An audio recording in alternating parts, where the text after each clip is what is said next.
प्रातः स्मरणीय विश्व वंदनीय समर्थ गुरु एवं पूज्य माँ के चरणों में कोटिशः नमन। सत्संग सभा में उपस्थित आप सबों का हार्दिक स्वागत है। कुछ भक्त जिज्ञासुओं ने गुरु महाराज साहब से पूछा कि प्रभु, आपसे मेरी जहां भी मुलाकात होती है तो बस आप एक ही बात बताते हैं। वह बात क्या है? तो ध्यान। जब भी कभी मैं आपके पास आता हूं तो आप केवल ध्यान बताते हैं, जबकि हमारा पूरा परिवार, पूरा समाज इससे भागता फिरता है और वह अपना अधिकांश समय पत्थल को पूजने में देता है या ठकुरबारी में जाकर घंटी बजाने में देता है या तीर्थों में जाकर भटकता है। इसका क्या राज है? आप जिस ध्यान को बताते हैं उस ध्यान से क्या मिलता है? देखें, जिज्ञासु का प्रश्न कितना सुंदर है, इसलिए कि वह जो अपने जीवन में देखता है तो उसके अंदर एक जिज्ञासा उठती है कि जब भी हम गुरु के सत्संग में जाते हैं तो वहां ध्यान बताया जाता है। गुरु महाराज साहब ने उस जिज्ञासु के प्रश्न का उत्तर देते हुए कहा कि बेटा, ध्यान वैसी विधि है जिस विधि से परमात्मा के साथ बातचीत किया जाता है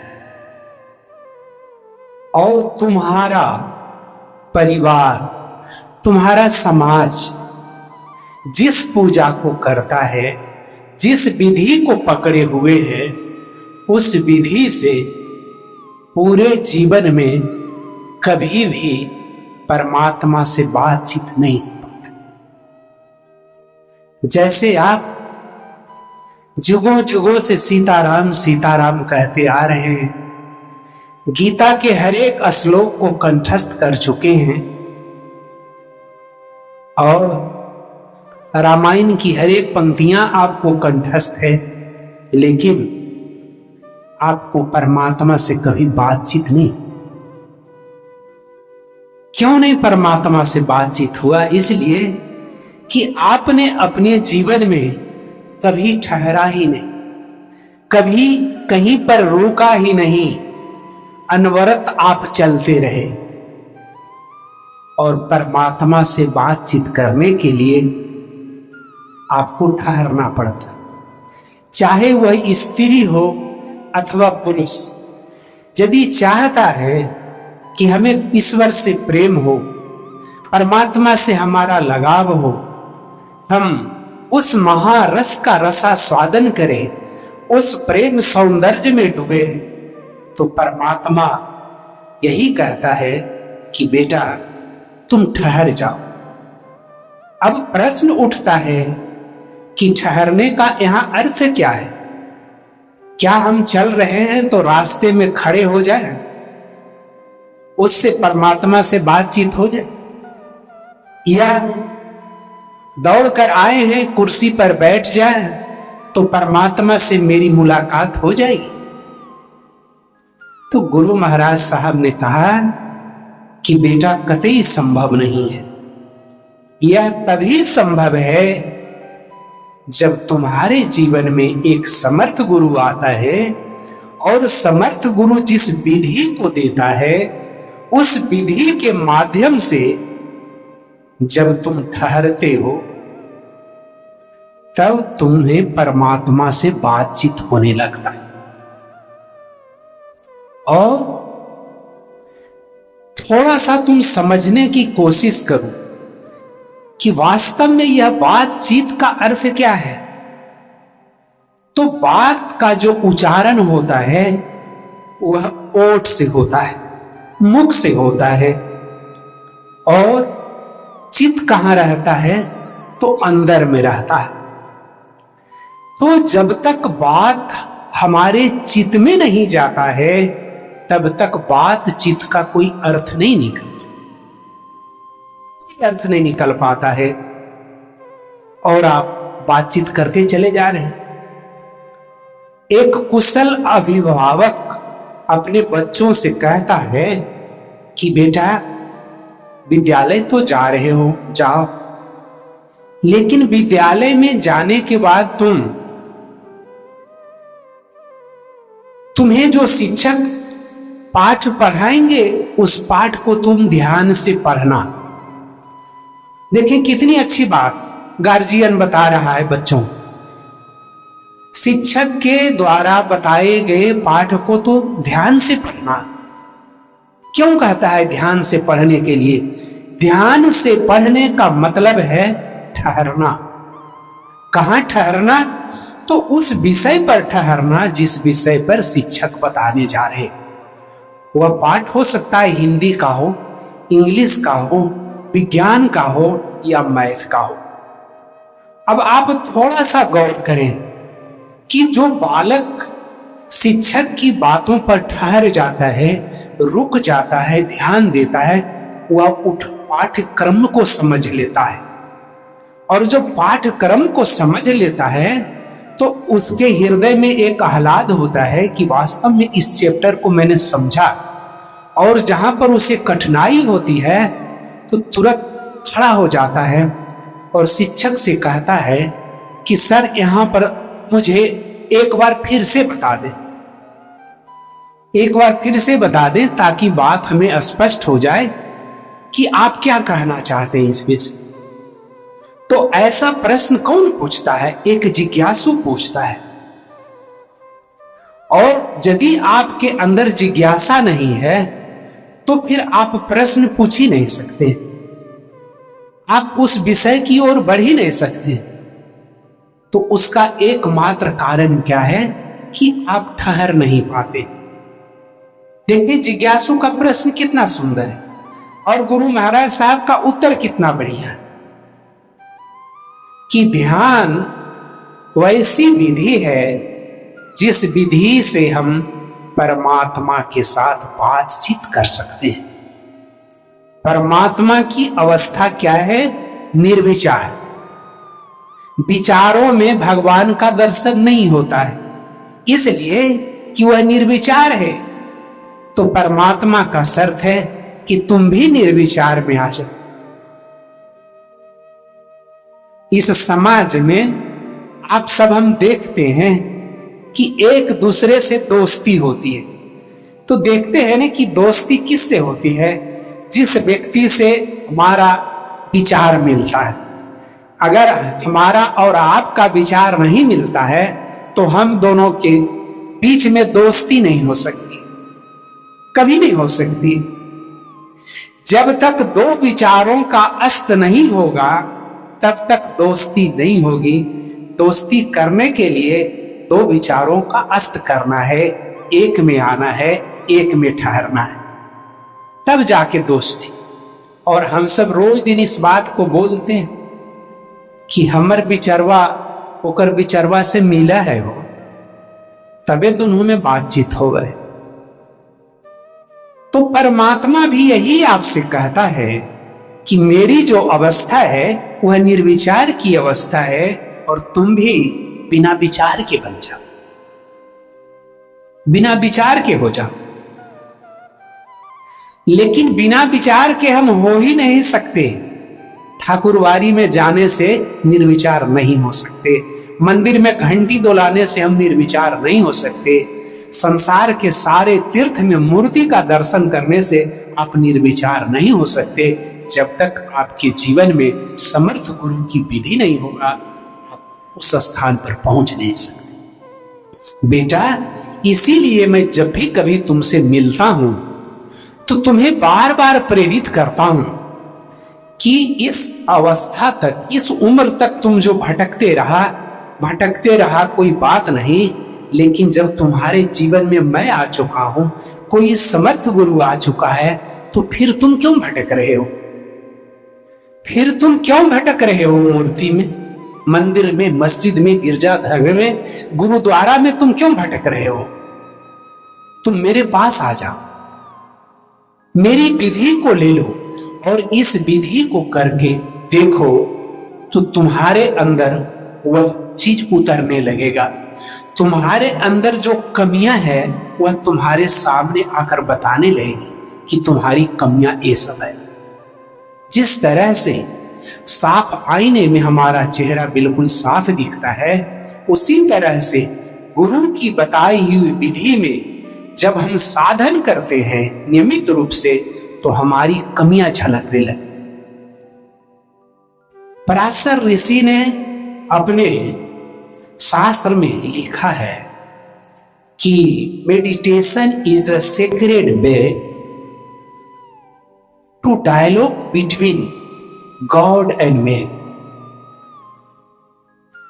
ध्यान वैसी विधि है जिसमें गुप्त रूप से परमात्मा के साथ हम बातचीत कर सकते। अब आप सोचें कि इस संसार में जितने भी महान संत हुए, सारे संतों ने आपको यही बताया कि बेटा तुम संसार में मत भटको, संसार की तरफ तुम्हारा झुकाव नहीं हो, तुम गुरु के तरफ चलो।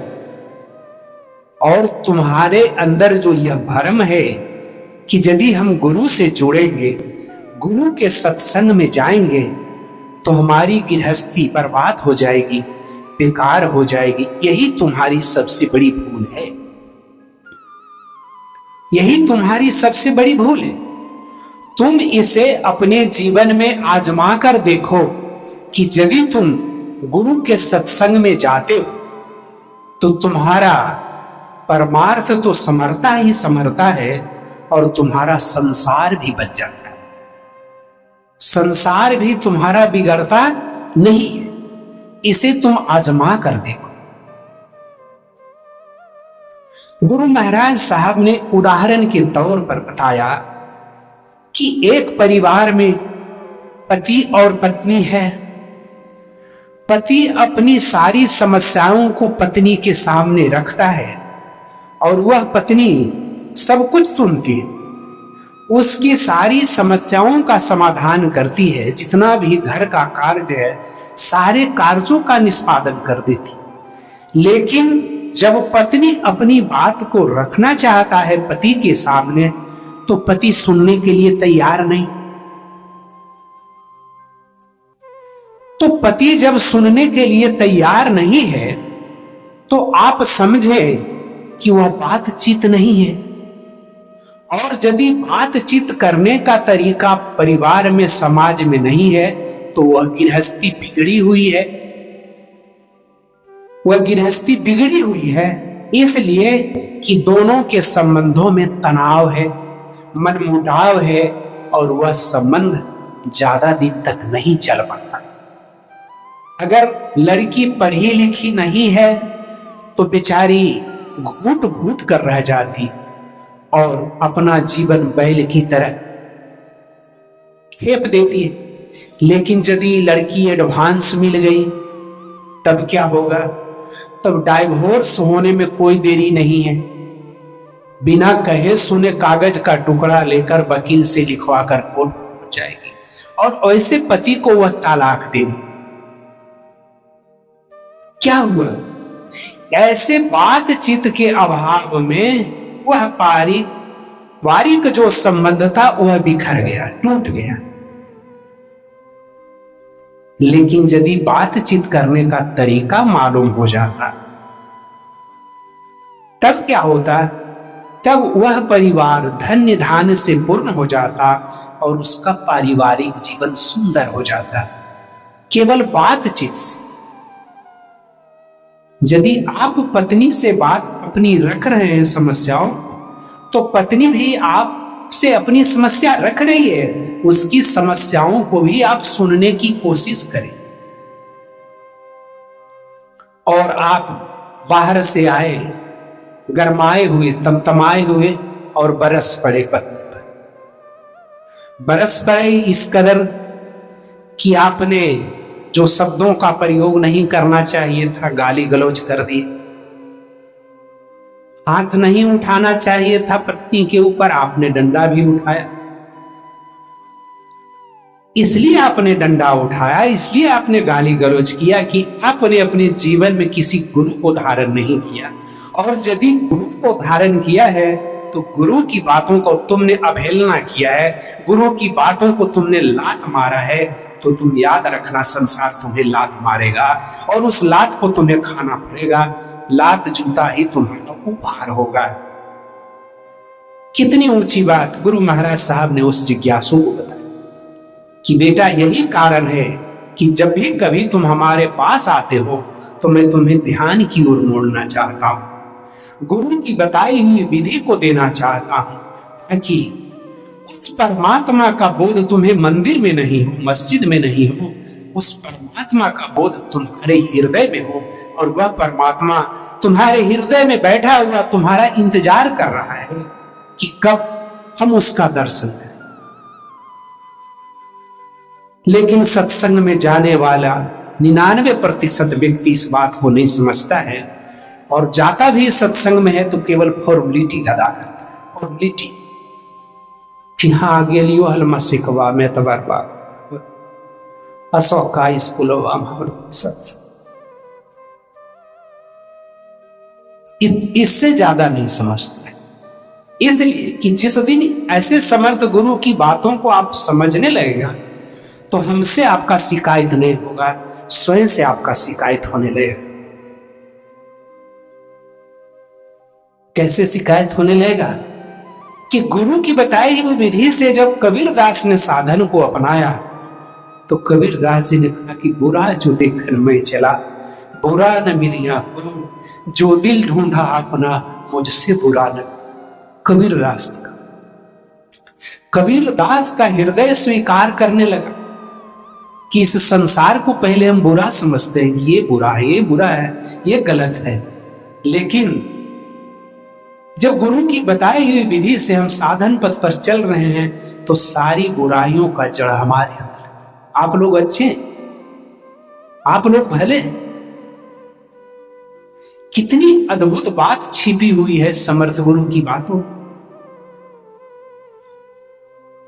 और गुरु महाराज साहब ने कहा कि बेटा गुरु जो दौलत तुम्हारे हाथ में सौंपता है, याद रखना इस संसार में कोई औलिया, कोई फकीर, कोई जोगी, कोई परिवार तुम्हें वह दौलत नहीं दे सकता।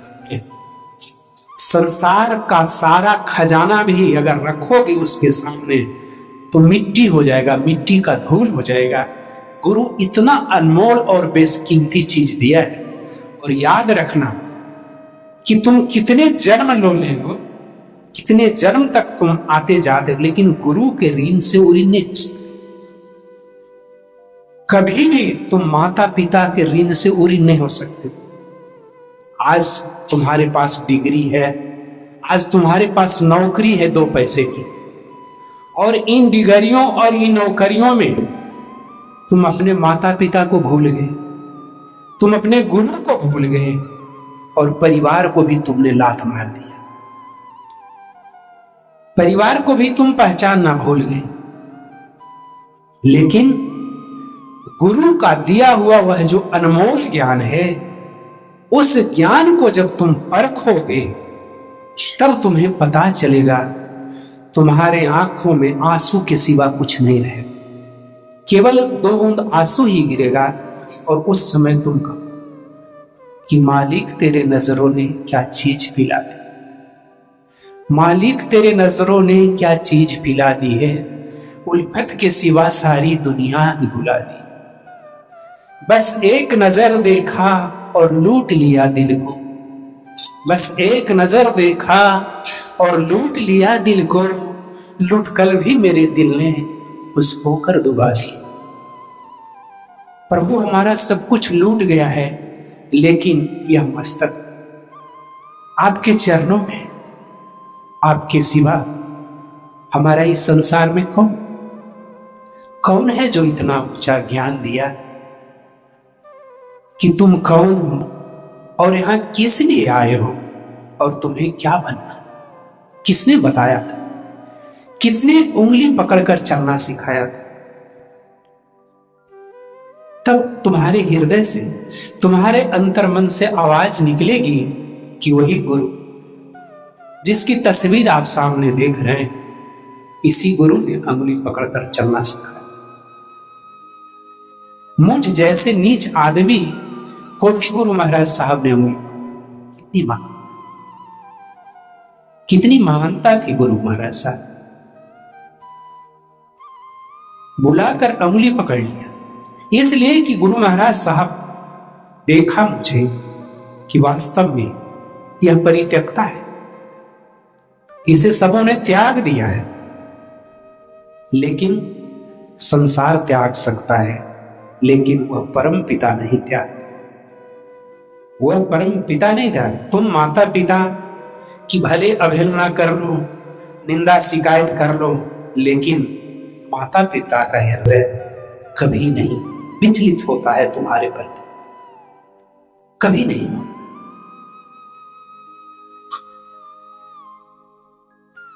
कैकेयी ने जो भरत के लिए वर मांगी थी और राम को वनवास दिया था, और जब वह दृश्य उपस्थित हुआ कि भरत ने भगवान राम के चलते मां का त्याग किया, मां का त्याग कर दिया, उस समय उसके हृदय का जो दर्द है, उस दर्द को आप सुने हो, उस दर्द को मैं अयोध्या में व्यक्त किया था। उस दर्द को, कैकेयी के हृदय का दर्द को मैंने अयोध्या में व्यक्त किया था। सुनते आते थे सभी नरदेही, माता न कुमाता पुत्र कपूत भले, माता न कुमाता पुत्र कपूत भले, पर यह सुने विरुद्ध विधाता, रहा पुत्र ही पुत्र बनी माता ही कुमाता। कैकेयी अपने आप को दोषी मान रही है कि बेटा बेटा ही रह गया और हम कुमाता बन गए, इसलिए कि अपने बेटे के लोभ में हमने राम को वनवास दिलवाया।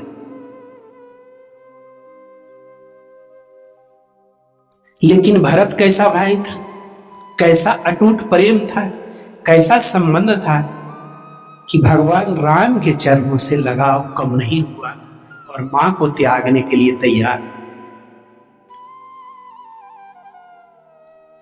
मां को त्यागने के लिए तैयार। और कैकेयी को याचना करना पड़ा भगवान राम से कि तुम मुझे अयोध्या मत भेजो, तुम मुझे जंगल में रख, जो कुछ कहो मैं सब करूं, लेकिन छीने न भरत मातृपद मुझसे, हे राम दुहाई करूं और क्या तुमसे। लेकिन हमारा और भरत का जो मां और पुत्र का संबंध है, यह संबंध विच्छेद नहीं हो। मैं तुमसे याचना करता हूं राम, तुमसे प्रार्थना करता कि यह संबंध नहीं छूटे। इसलिए कि कैकेयी समझ रही है इस बात को कि यदि राम कह दे भरत, तो भरत राम के बातों की कभी अवहेलना नहीं कर सकता। वहीं पर भगवान राम ने जनमानस को, संसार को लोकतंत्र का मंत्र दिया और कैकेयी को क्षमा का मंत्र दिया। इसलिए कि तीनों माताएं बैठी हुई, तो सबसे पहले भगवान राम कैकेयी का जाके चरण स्पर्श कर, कैकेयी का चरण स्पर्श करने का कारण क्या था? यही कारण था कि पूरे जनमानस में जो कैकेयी के प्रति दुर्भावना है, बुरी भावनाएं हैं, वह भावना हट जाए। इसलिए कि सब लोग अभी सोचने लगे कि जब भगवान राम ने ही क्षमा कर दिया, तब अब हम लोग क्यों दुर्भावना करें। इसलिए भगवान राम ने सबसे पहले जाकर कैकेयी का चरण स्पर्श किया। कितनी अद्भुत बात है, कितनी अद्भुत बात है। जुगों जुगों से हम राम कथा सुन रहे हैं, जुगों जुगों से जग करा रहे हैं, अनुष्ठान करा रहे हैं, लेकिन राम के आचरण को अपने जीवन में हम उतारना नहीं पसंद। राम और भरत के प्रेम को हम उतारना नहीं पसंद करते और सत्संग को बदनाम करते, गुरु के सत्संग को बदनाम करते। यदि सचमुच जैसे महान गुरु से हम सब जुड़े हैं, यदि गुरु महाराज साहब का बताया हुआ एक आचरण भी हम सब ले, केवल एक आचरण, एक आलोक को ही हम ले और अपने जीवन में उतारे, तो आप निश्चित जाने कि आपका जीवन निहाल हो जाए, धन्य हो जाए। 11 आलोक है, 11 आलोक आपको उतारना नहीं है, केवल एक आलोक को पकड़। स्त्री हो अथवा पुरुष, केवल एक आलोक को यदि समझ जाए तो समझिए कि उसका आलोक और परलोक दोनों समझ जाए।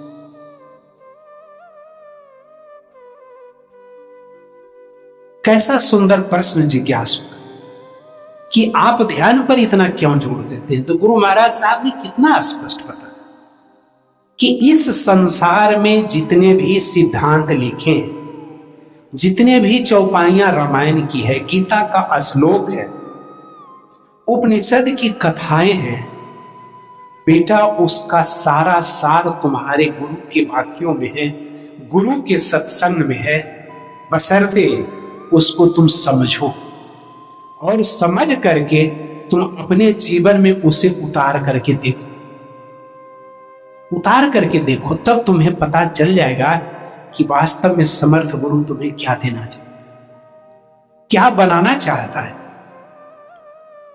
एक एक बात स्पष्ट हो जाए, इसलिए कि समर्थ गुरु उस रास्ते से गुजरा हुआ राही है और उसका जो ज्ञान है वह पुस्तक का ज्ञान नहीं है, उसके साधना का, उसके तप का, अनुभव का ज्ञान है। उस ज्ञान को तुम्हें दे रहा है, पुस्तक का ज्ञान तुम्हें नहीं दे रहा।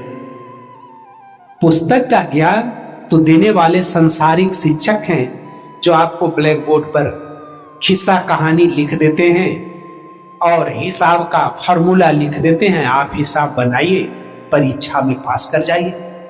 लेकिन जीवन की जो परीक्षा है, उस परीक्षा में उस ब्लैक बोर्ड के फार्मूला से आपका जीवन सफल नहीं होगा।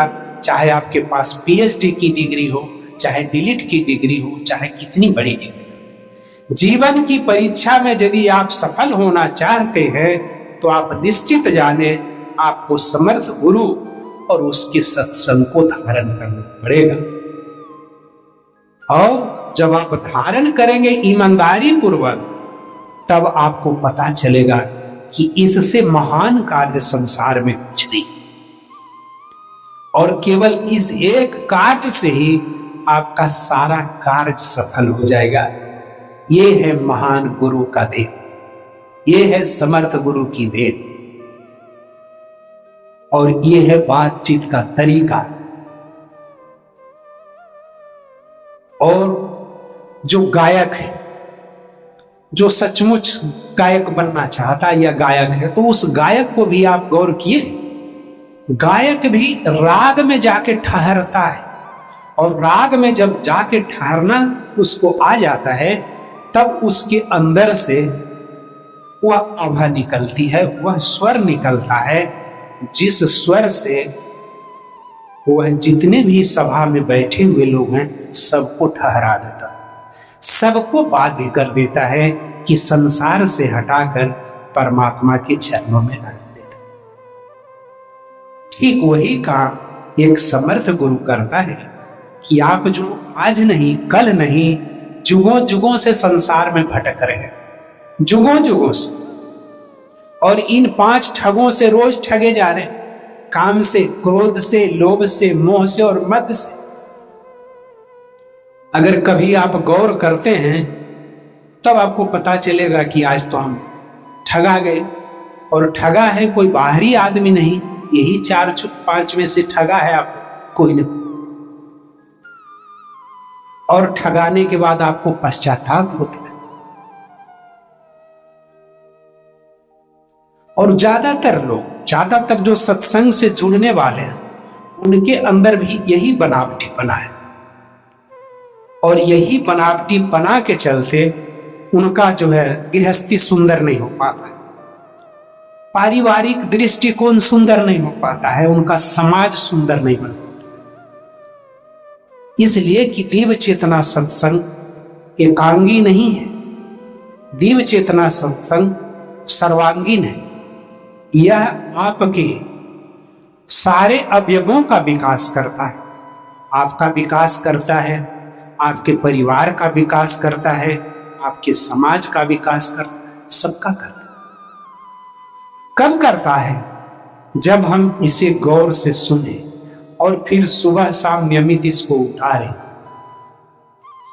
और उतार के जब आप चलने लगेंगे तब पता चलता है कि कितनी ऊंची चीज गुरु ने आपको दिया है। और जो इसके अभाव से माने बिना गुरु का जी रहा है, उसका जीवन आप चल के देख लीजिए कैसा। सब कुछ है उसके यहां, मकान में मार्बल लगा हुआ है, शौचालय में भी मार्बल लगा हुआ है, एसी लगा हुआ है शौचालय, खूब बेशकीमती मकान बना हुआ है, सब कुछ है। लेकिन यह चीज नहीं, गुरु का दिया हुआ ज्ञान नहीं है, जिसके अभाव में वह जीवन को नहीं समझ पाता, और इस शरीर के सुख के लिए जीवन भर रहट करके अपना शरीर बर्बाद करके यहां से चला जाता। जीवन खूब ऊंचा, मकान, दुकान, गाड़ी, घोड़ा सब कुछ भरा हुआ, लेकिन केवल यह गुरु का ज्ञान नहीं। उसका जीवन चल के आप देखें, उस समय आप तुलना करके देखें कि क्या है।